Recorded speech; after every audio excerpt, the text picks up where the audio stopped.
Episode 23, Old School versus New School Relationships. In this episode, we'll be discussing how the times have changed, a man's responsibility, a woman's duty, and becoming better together.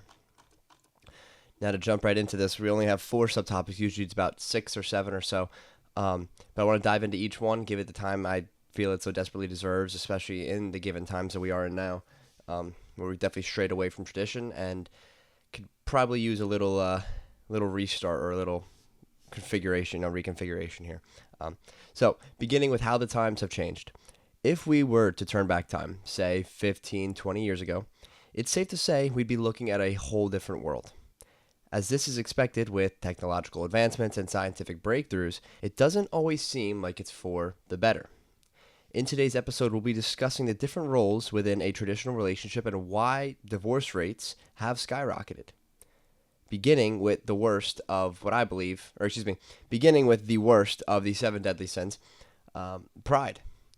Nowadays, we've strayed away from tradition, as I mentioned, within a household to provide one side can thrive, to prove that one side can thrive without the other. This even got as far as scientists saying babies can be produced solely with bone marrow, making lesbian couples, 2 women, able to bear a child without the need of a man. Or adopting, and I'm sure you guys remember this whole little thing that's going on. This is pretty big for a little while. You could also argue men have taken it to extremes as well, where the new norm has become making as much money as possible, not to provide for your loved ones, but to buy expensive, useless things and have as many women as you so please. And both sides have gone to unbelievable levels to prove their independence, creating a deadly recipe for disaster. So, summarizing this really in one line is that I believe men and women both want to prove that they can succeed without the company of the other, and that they want to live a life where they can just, especially people my age, or even around my age, that they can, live in a world where they're not tied down to just one person. Sorry, let me just change this a little bit. Or that they could just go on their merry way, take care of themselves, and whenever they feel that they are in the mood or desiring the presence of a woman or a man, that they can just pick someone at any given time. And this is why we live in what I think is more of like a childish time, an immature mind type of time where people just do not want to grow up. People want to stay true to just, they just want to be tied down by anything. They like the idea of extreme freedom in a way that completely exceeds what any one individual needs. I mean, it's unbelievable to even think about, to think that people are still doing this, not only in their college years, but that this follows for the rest of their lives is bonkers to me. I mean, it really is. People got to grow up. They got to leave whatever, usually it's a result of some trauma or something. Maybe they went through a terrible breakup and now they don't want to trust in the opposite sex anymore in a relationship with serious commitment. So either they switch to the other side or they choose to just be a lone wolf going about their days and just picking and choosing as they go, which is just digging an even deeper hole at this point. But enough said with that. It's just I believe it's one side trying to prove their level of independence and that the other is not necessary to live a sustainable life with joy and fulfillment. But that's never the case. Number 2, a man's responsibility. When the Lord created man, we were destined to be what John Lavelle calls warrior poets. Someone who embodies the physical expectation of a hard worker, provider, and protector. Whereas the poet, in warrior poet, refers to the more emotionally involved, romantic, and comforter when needed. Both warrior and poet are vital, and without one of the two, the man may lack what those under his care desperately need. Now, before moving forward, I do want to give a shout out just to John Lavelle and the Warrior Poet podcast. My buddy put me onto that. I think I finished that in one day. Almost all those episodes well, it's being a little dramatic, but within a week or so, if that even. I mean, I went through those episodes. I guys flew through them. I mean, every single one is so carefully and properly structured. I mean, that guy, every word had real meaning behind it. Nothing was a filler word. Everything had real purpose. It was incredible to listen to that. So I highly recommend you take a second and listen to that. Warrior Poet, I think Warrior Poet Society, is it? Or no, not Dead Poet, Dead Poet Society. The Warrior Poet, that's what it is, by John Lovell. Lovell. Incredible podcast. Recommend it to literally anybody. It's really, really something. A man is to be the head of the household, one to make crunch time decisions and protect with his life in times of danger. Nowadays, the line between decision maker and dictator seems to have faded. An abuse of power can become very common amongst couples, leading to falling outs or rebellions. On the flip side, it's not uncommon to see women making an effort to prove their capability of independence by doing things solely for that reason. Again, leading to falling outs and rebellions within the household. Now, all in all, balance is crucial. But what's non-negotiable is having Christ at the center of your relationship, seeking him out for all disputes and all matters, allowing him to be the ultimate quote-unquote middleman who knows all and cannot be argued with. It's man's responsibility to ensure he guides a God-fearing household, one that consistently and earnestly seeks out the will of the one who sent us. We men are to hold tight to this truth and to pursue a woman who will do so as well. And these are the things that people don't understand. I believe people don't understand when it comes to, quote the reference being a man. It's not just about the grunt work. Excuse me. I apologize. Not just about the grunt work and lifting heavy weights and paying bills. At the end of the day, I believe it's also very crucial to have that flip side that a woman can rely upon at times where she isn't, maybe not the straight, hard, cold-hearted truth is what needs to be said in this given moment, where you just need a comforter, someone just a set of ears. That's it. You don't know. People aren't always seeking out some inspirational, motivational speech. Sometimes they literally just want somebody to listen, and I believe that's what the poet refers to in the Warrior Poet. And then I also believe what's even more important and sometimes overlooked is a man's responsibility and duty in raising his children and his family to be centered around this faith. Now, by no means do I believe this has to be forced upon your children in a way where just, they have no interest in it. It makes them want to do the opposite by shoving it down their throats and not accepting them if they choose to, maybe be a little rebellious at first. I believe that is what's called, the power of prayer and true faith, actually, keeping the hope that in living a life that glorifies God, a life that's you experience true joy and fulfillment, that is not only what allow your children, but everyone else around you, people you don't even know, to want to draw nearer to Christ. That's the whole premise of this. And I was actually with at one of my men's prayer groups this morning, and what they were talking about was it was just so many different things on leadership and just as a man and with your children and so many things hit me. It's like a blur almost, but there's so many beautiful things they're saying in there. It's put together by the Knights of Columbus, another men's prayer group that I'm affiliated with, actually the biggest in the world, with over 2 million members. But it's not. It was a pastor that was in the video talking about this. It's not just about rebelling and turning away from the negative, evil temptations and things that are around us. It's actually then following that, being in the pursuit of the noble things and the beautiful things in this life. Otherwise, you're literally just gonna be on the defense forever. Eventually, you got to go on the offense here. You got to really start putting the pedal to the metal and make something happen. And I know that kind of strays away a little bit from this, but it's just such a beautiful thing I heard, and I thought it may be in the slightest bit relevant in regards to pursuing the beautiful things, not just rebelling against the evil. Oh, excuse me. Oh my goodness, I'm sorry. I had my coffee, but didn't do too much for me, clearly. Okay.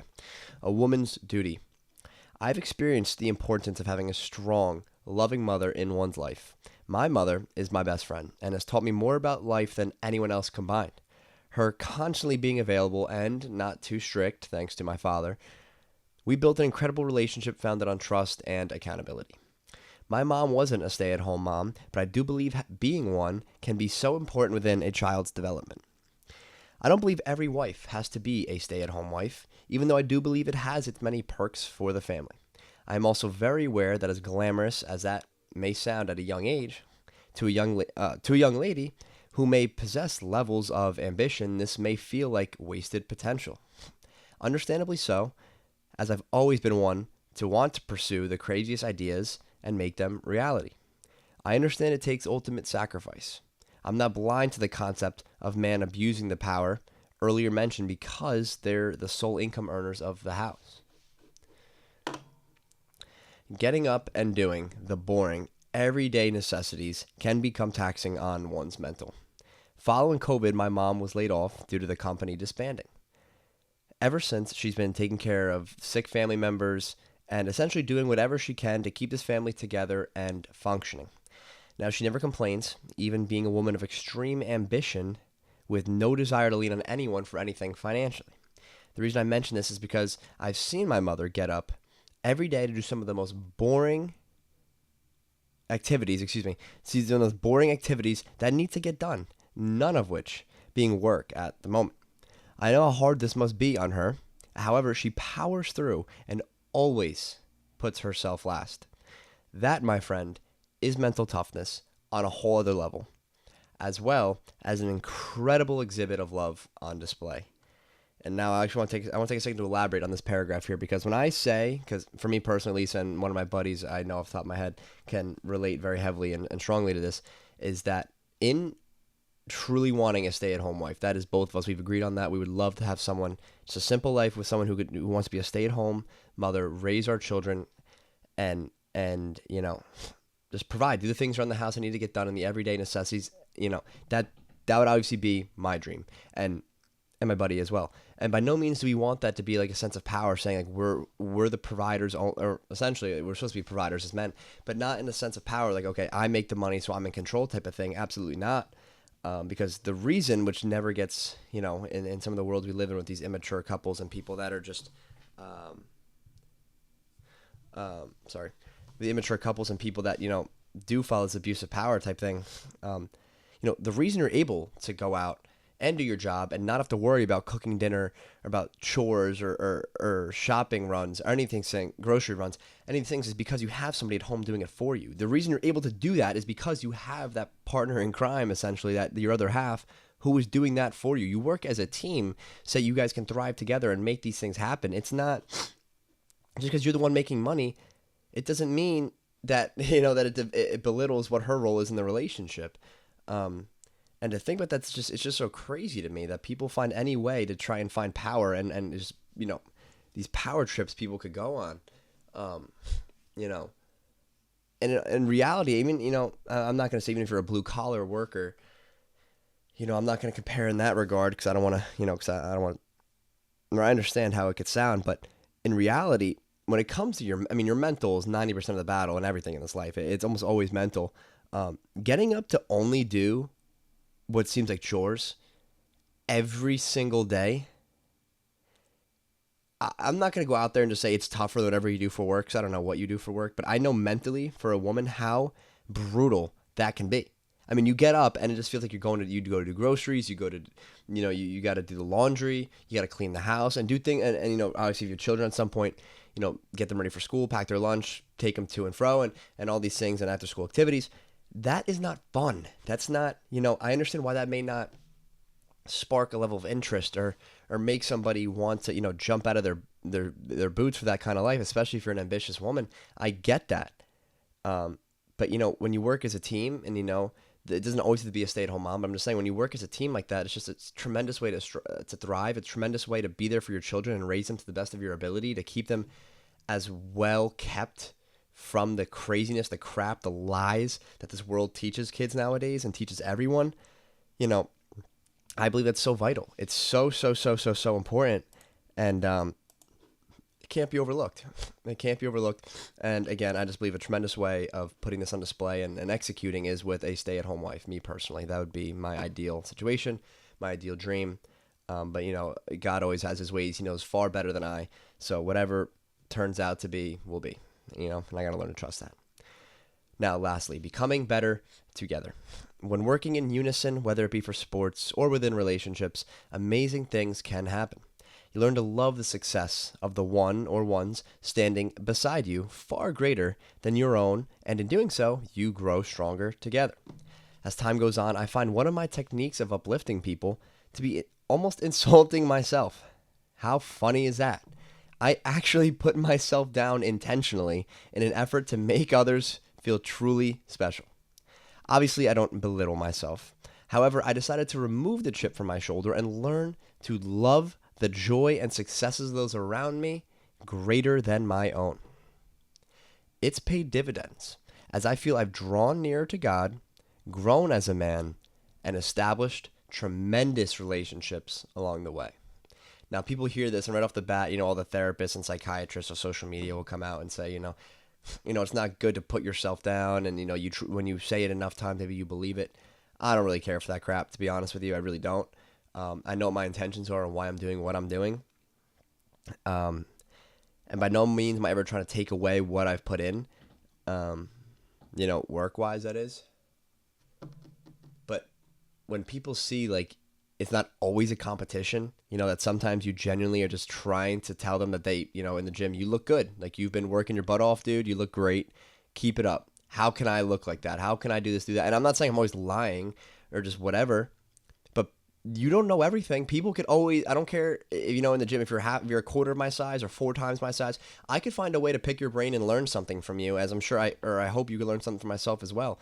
You don't always know everything.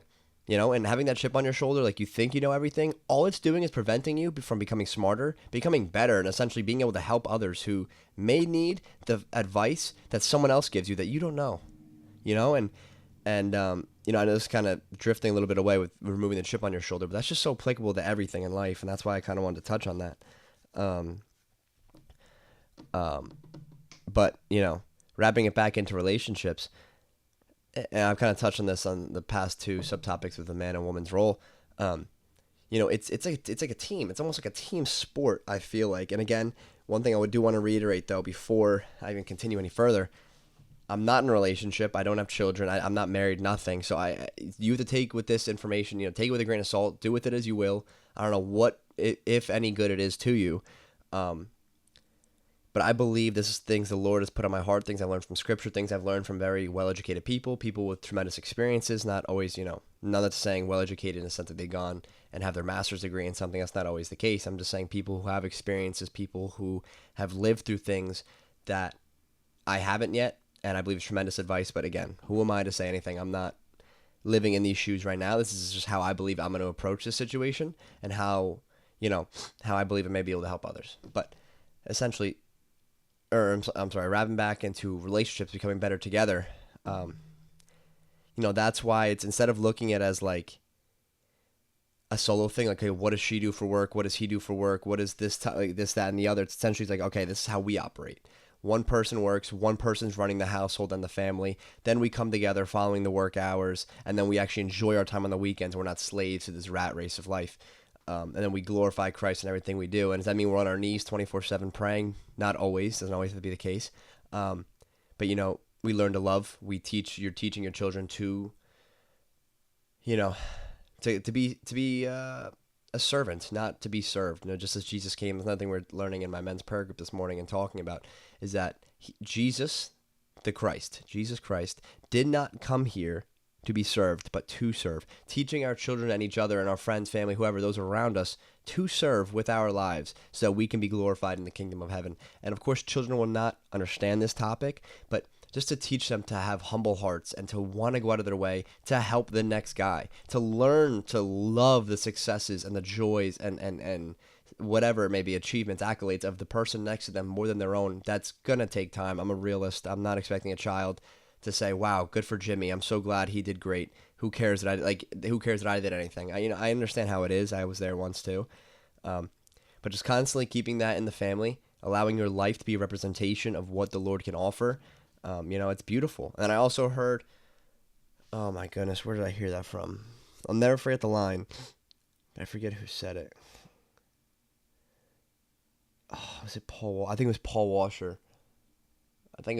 Saying, the best thing you could do for your children, best way to love your children and the best thing you could do for them is to love your wife, essentially, to love your wife more than anything, and to put them first before yourself. That's the best thing you can do for your children, to allow them to see that. Thinking that it's just going to be you love your children and then your wife is just, that's just the mother of the children. It's not, you're no longer, the dynamic duo you were meant to be. That's actually one of the best things you can do for loving your children and showing them, is what he said, is to love your wife and allow them to see that. And then again, this is all just things that are just coming to me now. Again, another thing from the men's prayer group this morning. My new friend Paul, very smart. He's a podcast as well, as I just learned this morning. I forget how it is word for word, but I think he said, because he has children, better caught, not taught, meaning he believed and he's seen that his children learn a lot better from watching versus being told to do something. So if he's trying to tell them, he said, not to be on their phones, not to spend so much time on their phones, but every time they wake up or every time they go to the dinner table, all they see is him and his wife on the phone.